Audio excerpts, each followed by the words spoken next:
Welcome to the Great Detectives of Old Time Radio. From Boise, Idaho, this is your host, Adam Graham. If you have a comment, email it to me, box13@greatdetectives.net. Follow us on Twitter at Radio Detectives and become one of our friends on Facebook, facebook.com/Radio Detectives. The Great Detectives of Old Time Radio t-shirts are available and only for a limited time. Yesterday we began our second 3-week t-shirt campaign. The shirts will only be available through July 6th. And then after that, not again until the fall. So get yours at t-shirt.greatdetectives.net. We have not only premium t-shirts, we have women's slim fit tees. We also have youth t-shirts and tanks, as well as the pullover hoodie. Pick up yours, t-shirt.greatdetectives.net. Well, now it's time for today's episode of Dragnet. The original air date is June the 28th of 1953, and this one is The Big Ham.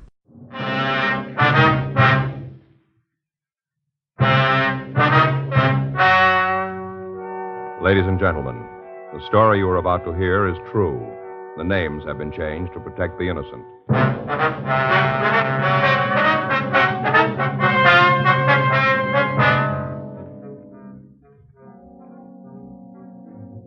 You're a detective sergeant.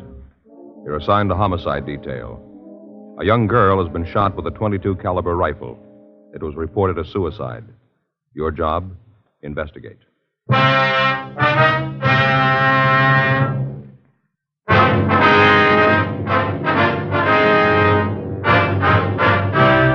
Dragnet, the documented drama of an actual crime. For the next 30 minutes, in cooperation with the Los Angeles Police Department, you will travel step by step on the side of the law through an actual case transcribed from official police files. From beginning to end, from crime to punishment, Dragnet is the story of your police force in action.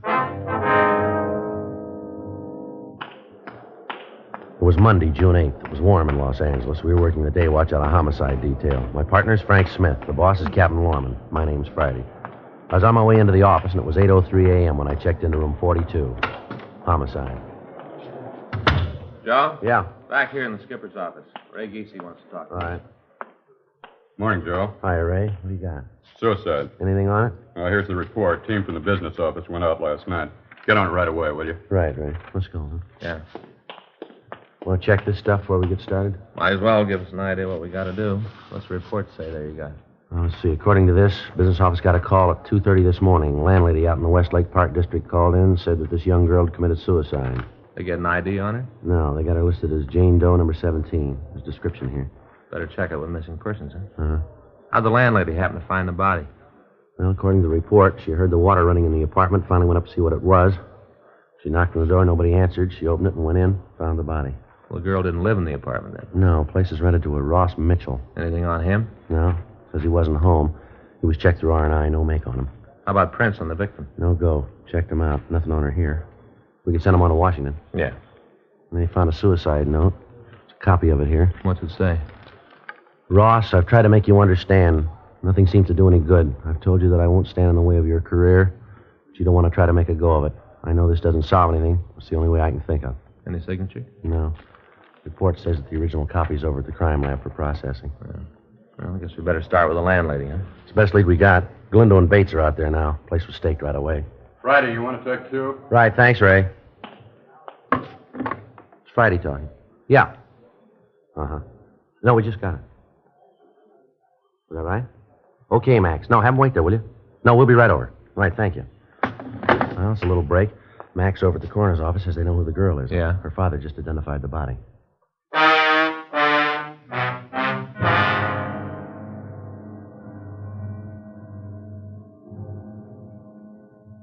(8:14 a.m.) We left the city hall and we went over to the Hall of Justice. We met the victim's father, a Mr. Robert Andrews Paul. He told us that there could be no mistake. The body was that of his daughter, Gloria Z. Paul. The attendant had given him some smelling salts, and after introducing us, he'd left to close off the viewing room. I don't understand why she'd do it. None of it makes sense. When did you see your daughter last, Mr. Paul? Saturday afternoon. That was the last time. I never saw her again. She was gone Saturday night and all day yesterday, is that it? Yeah. You hear from her at all? No. Weren't you worried about her at all? No, sometimes she doesn't come home, stays with a girlfriend, but when I didn't hear from her last night, I got worried, started calling around. Did she say where she was going when she left? Told me she was going over to see Peggy. Said the two of them were going to a show and that she'd be home for dinner short. Well, who is this Peggy? Peggy Rockwell, a friend of Gloria's. Uh-huh. Have you talked to her? What? I say, have you talked to this Peggy since your daughter disappeared? Yes, I called her last night. I talked to her then. I was most out of my mind. I didn't know what to do. I talked to her last night. She didn't know.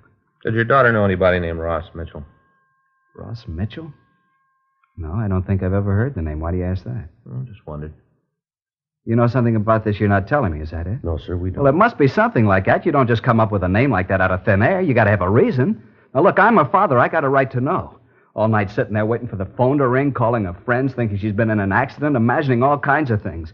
If you know something, you should tell me. I've got to know. How am I going to tell her mother? Poor woman's almost dead with worry. She doesn't know about this. All she knows is that the baby's gone, that's all. The baby's gone. Gloria is dead. I don't know what to do. All right, Mr. Paul, try to take it easy. I'm sorry if you got a cigarette. Yes, sir. Here you go. Here, I'll give you a light.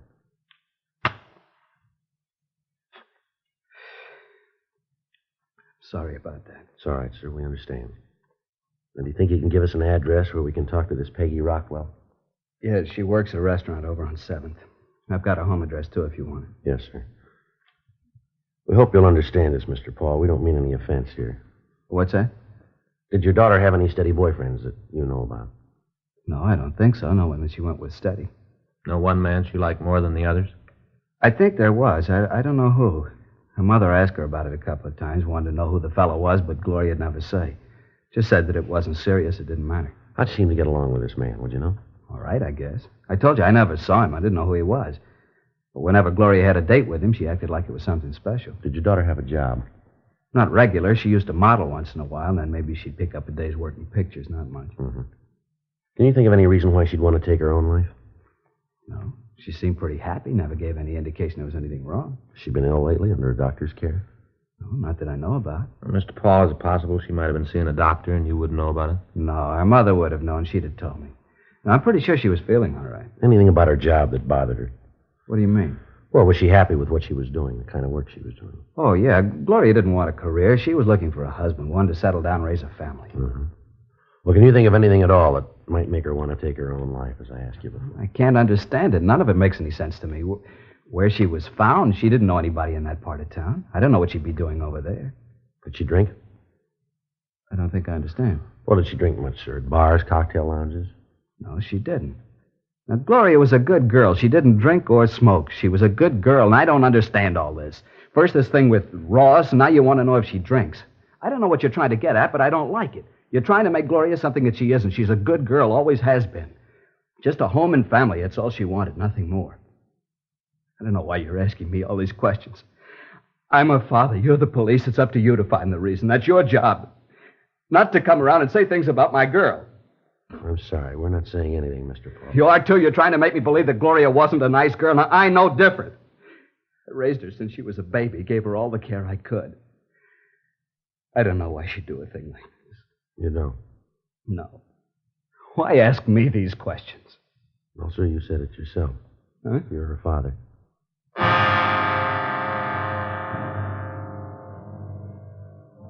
We continued to talk to the father of the victim. From him, we got a list of the girl's friends, the address, and the names of the people that she worked for. While we were talking to him, he was unable to give us any idea as to why his daughter, Gloria Paul, might want to take her own life. He insisted that he didn't know anybody or any one of his daughter's acquaintances named Ross Mitchell. A telephone call was put through to his wife, but she was unable to tell us who the man was. 8:20 a.m., Mr. Paul recovered from the initial shock, and he went home. 8:39 a.m., we drove over to the rooming house where Gloria Paul had been found. On the way, we stopped to call the crime lab to see if they'd been able to come up with anything in the dead girl's effects to help us. Lieutenant Lee Jones at the lab told us that they hadn't finished their investigation yet. 8:50 a.m., we arrived at the house and talked with the landlady, Thelma Keene. It's terrible. Poor little thing.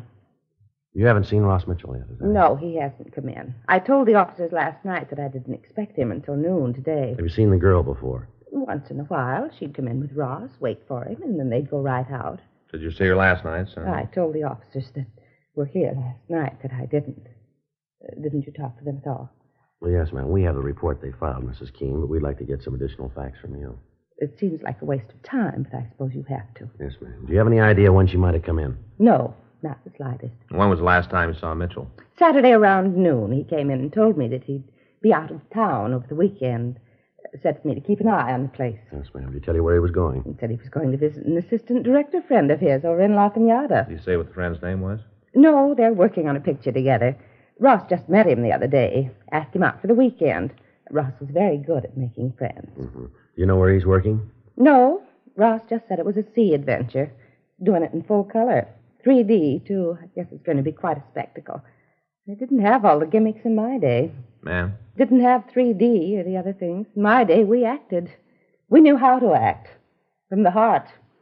These youngsters are good flack. Can make a star out of anybody. Oh, things have changed. And here, this one. That's me with the pith helmet. This was made over on Catalina Island. We were shooting a jungle picture. We acted. No doubles for us. Real actors. When was this, ma'am? A few years ago. Now, why are you asking all these questions about Ross? Well, the note the girl left was addressed to him. That doesn't mean anything. Just some lovesick girl. Doesn't mean Ross had anything to do with it. How'd you happen to find the body? I went to bed about 10:30. They were running one of my old movies on TV, and I stayed up to see it. You happened to catch it? A thing called The Floods Will Come. I made it over at Catalina. It starred Nick Benton, real movie idol. Here's one of the stills from the picture. Yes, ma'am. Here's the whole company. That's me. And that's Nick with the puttee. He'd put on a little weight. I remember he had to do road work while we were there to trim down. Held the company up for a week. A grand picture. They didn't do it right on television, though. Looked corny. I guess the way they ran it through the machines. You know, we all looked pasty. Even Nick. Yes, ma'am. Would you go on, please? Well, after I saw the rest of the picture, I went up to the kitchen, got a bowl of shredded wheat to eat in bed, came back to the bedroom, and I heard this noise. What noise was that, ma'am? Like somebody was running water in one of the taps. Went on and on. Pretty soon it started to bother me. I couldn't understand it. Finally, I went up to see who it was. Noise came from Ross's apartment. Mm-hmm. I knocked, but there wasn't any answer, so I unlocked the door and went in. I thought something was wrong. That's when I saw her. I see. She was lying on bed. Right away, I called the police. Before you went up, did you hear any other noises? Any sound of a struggle, anything like that, maybe? No, just the water running. Well, how about the shot, ma'am? You hear that? No, I didn't. A lot of shooting in the picture I was watching. Did you touch anything in the room? No, I turned the lights, but that's all. The room was dark when I went in. Just turned on the lights, and then I called you. According to our report, there wasn't any purse found with the body. Did you see one when you went in there? I didn't. But if I had, you'd gotten it. What are you trying to say? That I stole her purse? Is that what you're trying No, to say? ma'am, that's not what we're trying to say. Better not. I've got a reputation in this town. I know a lot of big people. I'm not going to have you come in here and call me a thief. Well, we didn't mean to offend you, ma'am. Mm-hmm. Who has a key to Mitchell's place besides him, ma'am? No one. He's got the only one. I don't like a lot of keys to the rooms out. I tell all the tenants that. Have you got any idea how the girl might have gotten into the room? No. Do you know who the gun belonged to? Yes, it was Ross's. You pretty sure about that, are you? Yes, I saw it when he moved in. Commented on it then. He said that he'd had it since he was a kid. Kept it out of sentiment. Mm-hmm. Now, what's this all about, anyway? You seem to think that there's something wrong. Is that it? No, ma'am. It's just that in things like this, we have to make a complete investigation. You can understand. Oh, well, I want to do all I can to help you, but I do have an appointment. If there's nothing more you want, I'd like to be going. That's all right, Miss Keene. If we want to talk to you, we'll be able to reach you here? Yes, right here. We'll give you a call to tell you about the inquest. Am I going to have to be there? Yes, ma'am. You and Mitchell. Why him? Well, it was his apartment, ma'am. But he didn't have anything to do with Well, it. maybe so, ma'am, but he'll still have to be there. It's not fair. A thing like this can ruin him. By the time the papers get through with it, he'll be finished. It can ruin his career. He doesn't know anything about it. He won't be able to tell you anything. You're wrong there, ma'am. Huh? He's got a lot to explain.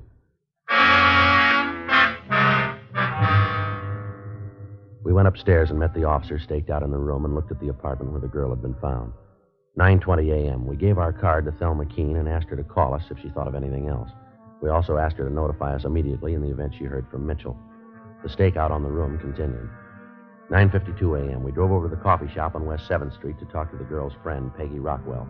We found her in the back of the place typing out the day's menus.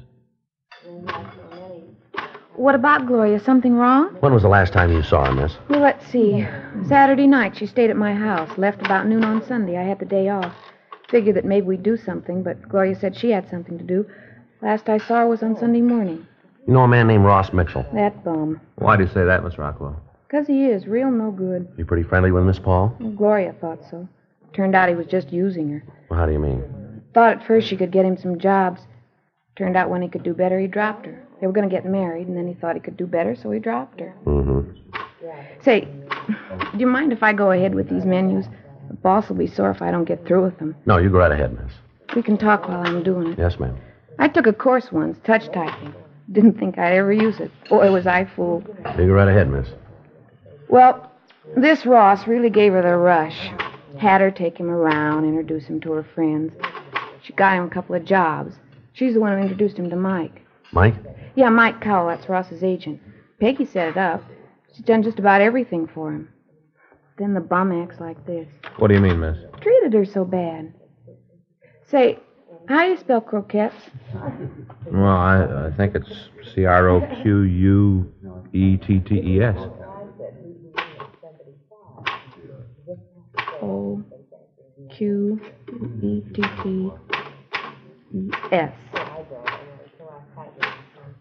Turkey. They had roast turkey last night. I don't understand how people can eat them, but we sure sell a lot of them. Did Miss Paul say she was going to see Ross over the weekend? Yeah. She said she had an appointment with him Sunday. Said she'd called him and set it up. You know what time? No, just said she wasn't going on like this. Had to be straightened out. Mm-hmm. I don't blame her. She's told her friends they were going to get married, and at the last minute, Ross would back out. Her family know about Ross? No. Father didn't mind her doing a little work in show business, but he didn't want her to marry anyone in it. She thought that if they just got married, then the family'd understand. Joe? Yeah. I'll call the crime lab, see if they've finished. Yeah, fine, thanks. How'd Miss Paul and Mitchell seem to get along, ma'am? What do you mean? Well, did they have any arguments or disagreements, would you know? Not often. Most of the trouble they had was about getting married. Ross kept saying that it wouldn't do him any good to be married now. He thought that it might hurt his career. That's all he thought about. Were you ever present at any of these arguments? Once.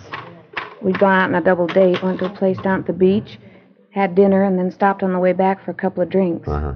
Ross got pretty drunk, got into a big thing about his career. Yeah. He went on and on about how hard he'd work, how much the theater meant to him, all that kind of stuff. I see. Finally, he said right out that he'd kill anyone who tried to stop him, just like that. He'd kill anyone who tried to stop him. Joe? Yeah. See you a minute. Would you excuse me, please? Sure. Just a minute. Is there one L or two L's in broccoli? Just one, ma'am. Oh, thanks. Yeah. Just talked to Lee Jones. Yeah, did he finish up? Yeah, something's wrong. What's that? He thinks the girl was murdered.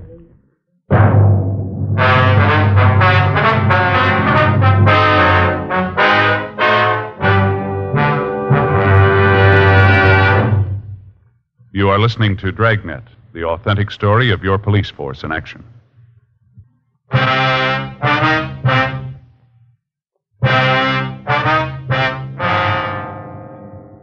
10:37 a.m. We drove to the crime lab and talked with Sergeant J. Allen. He told us that when they checked for powder burns on the body, they hadn't found any. They measured the reach of the dead girl and found that it would have been almost impossible for her to have pulled the trigger on the rifle, leaving the fingerprints they found on the gun. Blotter test failed to show any traces of nitrate powder on her hands. They checked the handwriting on the suicide note found in the room against samples of Gloria Paul's writing and found that they didn't match. From their findings, they said that it was their opinion that the girl had not killed herself, that she'd been murdered. We went back to the city hall and got out a local and an APB on Ross Mitchell. We called the landlady of his rooming house. She hadn't heard from him. 12:30 p.m., we went back to the rooming house and relieved the stakeout. We asked the landlady not to say anything to Mitchell about our being there. 12:45 p.m., still no sign of the suspect. 1 o'clock. 1:30.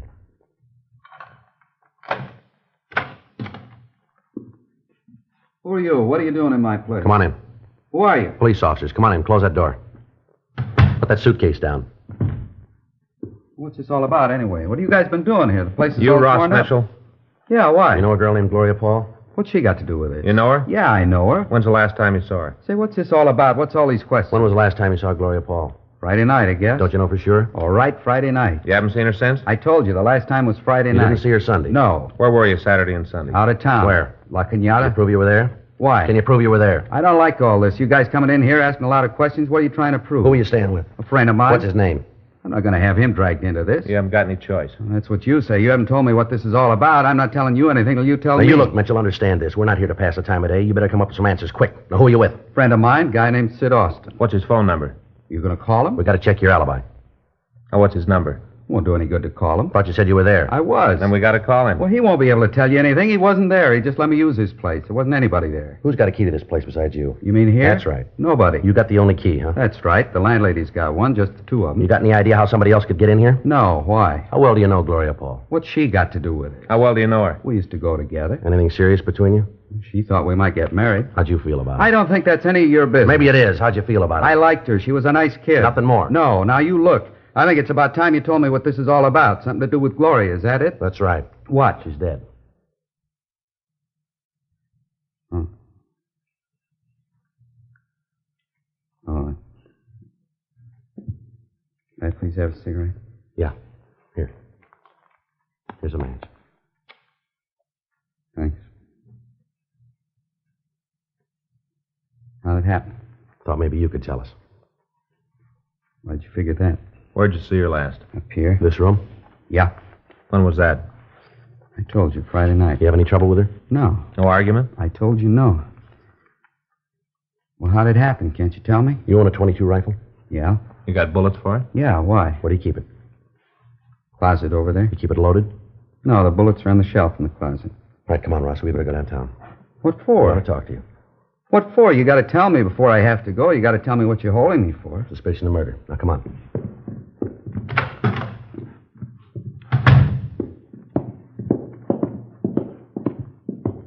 Where are you taking him? Downtown. Why? We want to talk to him. You didn't have anything to do with it, did you, Ross? I don't even know what this is all about. All I know is that Gloria's dead. She killed herself in your room. What? In your room, Ross. It was suicide. Well, they're arresting me for murder. Oh, you can't do that. Ross didn't have anything to do with it. It was suicide. That's what you said. All right, come on, Mitchell. Well, you can't do that. It was suicide. You want to take him out the car, Frank? Yeah. Come on. You can see that you're making a mistake. He didn't have anything to do with it. He's going to have enough trouble with that girl killing herself in his apartment. You can't arrest him for murder. It was suicide. What are you trying to tell us, lady? What? Something you want to say here? No, you're making things up. All right, let's go. Yes. Yes, go ahead. Take him. Go ahead. He wants to be a star. Let him. Go ahead and take him and serve him right. The way he treats people. I tried to help him. God knows I tried. Got him to meet a lot of important people, a lot of contacts. You think he was interested? You bet he was. How does he show it? I'll tell you how. He thanks me for all I've done for him by running around, chasing after that young nobody, that Gloria. I tried to reason with her, tried to talk some sense into her. Told her that she couldn't do anything for him. Told her that I could make him a star, bigger than anybody. She said she loved him. She doesn't know how to love. You want to go ahead? Came over here all the time, begging Ross to marry her. I told her to get out of his life and stay out, to leave him alone. He didn't need her. When was all this? Sunday evening, she came here all dressed up. Oh, when they're young, they know everything. I'm one of the biggest stars this town ever had. She's a nobody. I know what's good for that boy. Didn't you tell us you didn't see the girl Sunday, isn't that right? That's what I said. Did you see her Sunday? Yes, I did. She wanted me to let her into Ross's apartment. Told her he wasn't there. She said it didn't make any difference. She'd wait for him. Yeah? I told her to leave him alone. She didn't understand him, didn't know how to take care of him. I know the right people. He could have written his own ticket in this town. He could have been big.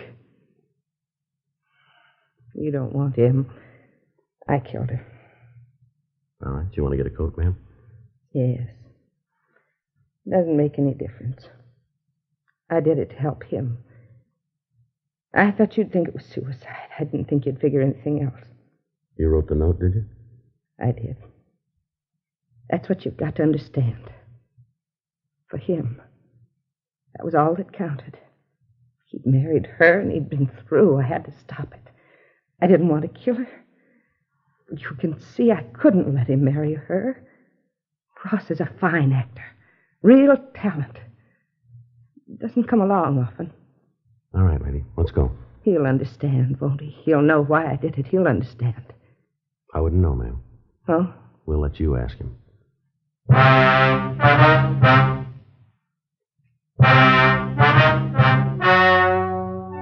The story you have just heard is true. The names were changed to protect the innocent. On October 14th, trial was held in Department 89, Superior Court of the State of California, in and for the County of Los Angeles. In a moment, the results of that trial. Now, here is our star, Jack Webb. Thank you, George Fenneman. Friends, Dragnet Radio is taking a summer vacation. We'll be back in the fall. George Fenneman will tell you all about that in a minute. Meanwhile, I hope you'll watch our TV show regularly, and we all hope you have a very pleasant summer.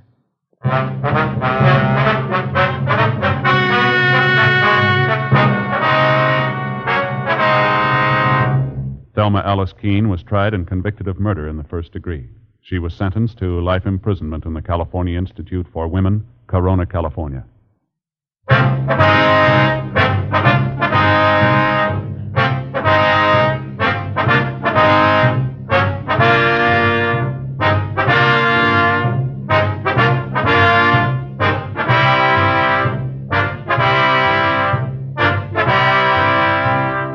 You have just heard Dragnet, a series of authentic cases from official files. Technical advice comes from the Office of Chief of Police W.H. Parker, Los Angeles Police Department. Technical advisors, Captain Jack Donahoe, Sergeant Marty Wynn, Sergeant Vance Brasher. Heard tonight were Ben Alexander, Virginia Gregg, Vic Perrin. Script by John Robinson, Ben Alexander. Music by Walter Schumann. Hal Gibney speaking. For a million laughs, tune in Chesterfield's Martin and Lewis Show, Tuesday on this same NBC station. By special request, Dragnet is being sent to our servicemen and women all over the world. Tonight, ladies and gentlemen, Dragnet leaves radio for the rest of the summer. We'll be back early in September. Watch then for our return. Check the radio listings of your newspaper for the day and time. Please note, however, that if Dragnet is seen on television in your community, it will continue throughout the summer.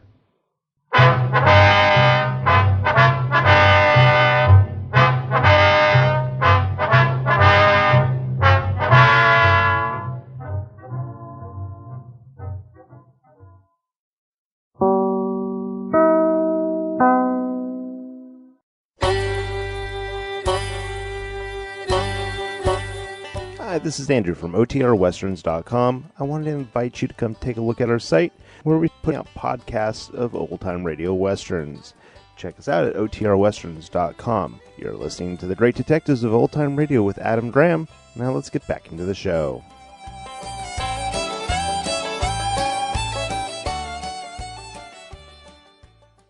Welcome back.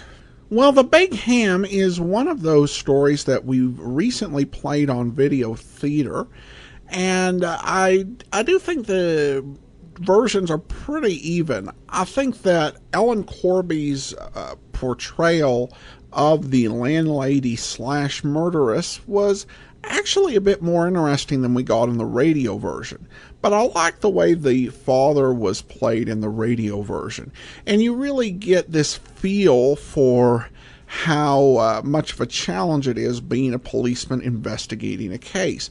Because once again, you have to ask these really difficult questions to someone who doesn't want to consider the answers. But it's necessary in order to find out what's going on. Dragnet's summer break is noteworthy. A lot of series took summer breaks. The most common programs to do that were the comedy programs, particularly of the war era and post-war era, because those were the most expensive programs to put on. But there were a lot of other programs that were, not comedies, but regular dramas that would take the summer off. And even in taking the summer off, they were doing 36, 39 episodes a year. This was the only summer break that Dragnet took during the course of its 6 years on the radio. What makes that noteworthy is that at the same time Jack Webb was making Dragnet over radio, he was doing Dragnet on television. And this became particularly hectic once Dragnet became a regular weekly show. There were only 14 episodes in Dragnet's first mini-season from December 1951 to June of 1952. However, when they became a weekly thing, they did between 33 and 39 episodes a season. So between September 11th of 1952 and September 20th of 1955, when the Dragnet TV show went off the air for the last time, there were 151 radio broadcasts of Dragnet and 114 Dragnet TV episodes, plus a Dragnet movie released in theaters. And this wasn't the only project that Jack Webb was pursuing. So what I'm saying is I can kind of understand why he took this summer break from the radio program. Now, listener comments and feedback, and Mike has a comment regarding the Big Lily. Hi, Adam. As you said, I thought this one had a good twist, but the ending does come across as a little shocking by today's standards. Did I understand correctly that her husband beat his wife so badly that he thought he killed her and he got off without any charges? I would be interested to hear from a legal perspective how something like that would work. Also, did they introduce some of the doubts of her sanity earlier in the episode as misdirected?